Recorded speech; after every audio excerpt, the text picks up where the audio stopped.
માની વિબગ્યોર સ્કૂલને 10 લાખ રૂપિયાનો થયો દંડ. વડોદરા ઝોન એફઆરસીએ શહેરના ભાયલી વિસ્તારમાં આવેલી વિબગ્યોર સ્કૂલને 10 લાખ રૂપિયાનો દંડ ફટકારતા શૈક્ષણિક જગતમાં ખળભળાટ વ્યાપી ગયો.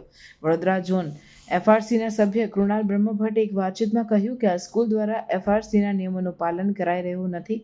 વાલીઓ દ્વારા સ્કૂલ સામે છેલ્લા કેટલાક મહિનાઓમાં સંખ્યાબંધ વખત વધારે ફી લેવાતી હોવાની રજૂઆત કરવામાં આવે છે.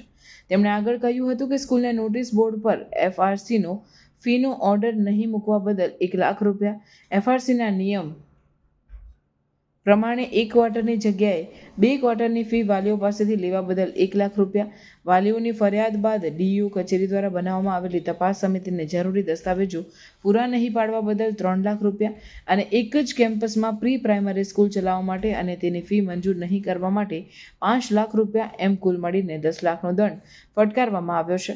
સ્કૂલને પણ તેની સામે જવાબ આપવા માટે 3 તક આપવામાં આવી હતી. સ્કૂલ સંચાલકો સંતોષકારક જવાબ રજૂ કરી શક્યા નથી. અમારું હિયરિંગ ઓલમોસ્ટ બધી સ્કૂલોનું ચાલુ છે અને જે રિવ્યુ અરજી છે એ બાકી છે અત્યારે. પણ મેજર અત્યારે ગઈકાલે વિબગ્યોર સ્કૂલમાં ઓર્ડર કર્યો, અમે નોટિસ ઇસ્યુ કરી છે. એના 4 ભંગ કરેલા છે શાળાએ. જેમ આપ જાણો છો, એમને જરૂરી તક સાંભળવાની આપી છે અને જરૂરી સંતોષકારક જવાબો નહીં મળવાથી અમે એમને 4 ભંગ બદલ નોટિસ ઇસ્યુ કરેલી છે. એમાં 4 ભંગમાં પહેલો ભંગ એ છે કે જે જરૂરી એફઆરસીનો ઓર્ડર હોય એ નોટિસ બોર્ડ પર મૂકવો પડે. એ શાળાએ નોટિસ બોર્ડ પર ઓર્ડર નથી મૂક્યો, એના બદલ 1 લાખ રૂપિયાનો દંડ કરવામાં આવ્યો છે. બીજું, શાળા એફઆરસીના એક્ટ પ્રમાણે 1 ક્વાર્ટરની ફીસ એડવાન્સમાં લઈ શકે, પણ શાળાએ 2 ક્વાર્ટરની ફી એડવાન્સમાં લીધેલી છે. એના બદલ 1 લાખનો પેનલ્ટી કરવામાં આવી છે. નંબર 3, જે વાલીઓ તરફથી કમ્પ્લેન આવી હતી એના માટે એફઆરસી અને ડીઓ ઓફિસે એક તપાસ સમિતિની નિમણૂક કરી હતી અને તપાસ સમિતિ ત્યાં ઇન્સ્પેક્શન માટે ગઈ હતી. ત્યારે જરૂરી દસ્તાવેજ નહોતા મળ્યા, તપાસ સમિતિને આપવામાં આવ્યા નથી અને જરૂરી કોઓપરેશન નહીં મળવાથી 3 લાખ રૂપિયાનો દંડ કરવામાં આવ્યો છે. અને નંબર 4, સેમ પ્રિમાઇસીસમાં શાળામાં પ્રી પ્રાઇમરીની શાળા પણ ચાલે છે.